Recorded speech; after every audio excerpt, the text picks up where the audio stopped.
இன்னைக்கு நாங்க சொன்னா என்ன சொல்லுவோம்? இந்த உலமாக்கள் இப்படித்தான் ஃபண்டமெண்டலிஸ்ட். இவங்க மார்க்கத்தை பத்தி மட்டும்தான் பேசுவாங்க. இந்த காலத்துல ஜோலி பண்ணாம எந்த காலத்துல ஜோலி பண்ற, இந்த காலத்துல மியூசிக் கேட்காம எந்த காலத்துல மியூசிக் கேட்கிற, அதையும் கேட்காத இதையும் கேட்காத, அதையும் பார்க்காத இதையும் செய்யாத, எல்லாத்தையும் தடை போட்டுக்கிட்டே இருந்தா நாங்க எப்படி வாழ்ற? நாங்க சொன்னாதான் அவங்களுக்கு மட்டமா விளங்கும்.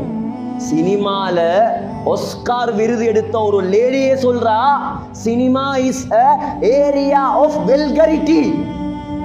நான் சொல்ற வார்த்தை அல்ல இது. சினிமால ஆஸ்கார் எடுத்த பொம்பளை, ஆஸ்கார் விருது எடுத்த பொம்பளை சொல்றா, சினிமா இருக்குது உலகத்துல ஆக கேவலங்கட்ட கேடுகட்ட ஒரு ஏரியா தான் சினிமா. அவன் பொழுதுபோக்குக்கு செய்றார், அவன் உழைக்கிறதுக்கு செய்யறான், கோடி கோடியா சல்லி உழைக்கிறதுக்கு செய்யறான், அவன் மக்களை ஏமாத்துறான், அதிலேயே போடுறான். ஜஸ்ட் டைம் பாஸ், நேரத்தை நாசமாக்குறதுக்கு அவன் கொண்டு வந்தது இந்தியால இருந்து, அங்கங்க ஒவ்வொரு நாடுகள்ல இருந்து, யூரோப்ல இருந்து வந்த ஷைத்தான் இதெல்லாம். அவனுக்கு வாழ்க்கையை இவன்ட வாழ்க்கையா மாத்துறார்.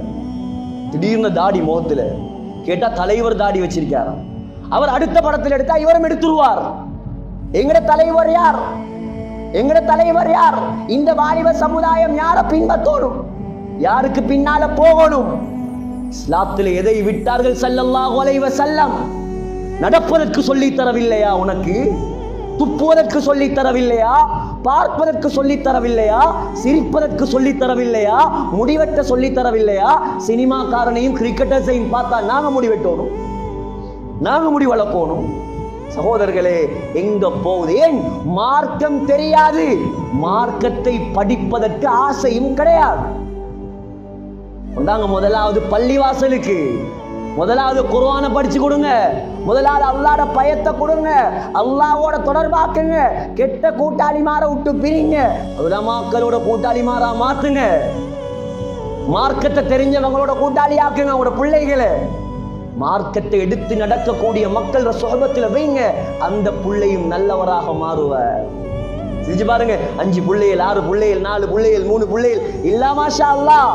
எல்லா பிள்ளைகளும் நாங்க மௌத்தாகினா எங்களுக்கு கபர்ல துஆ செய்வாங்களா? நாங்க நாளைக்கு மௌத்துண்டா இன்னைக்கு நீங்க உருவாக்கி வச்சிருக்கிற பிள்ளைகள் உங்களுக்கு ஜனாசா தொழுவிச்சு உங்களுக்காக கண்ணீர் வடிப்பாரா? கேட்டு பாருங்க, உங்களை நீங்களே கேளுங்க. என்ன இருந்தும் வேலை இல்லை சகோதரர்களே.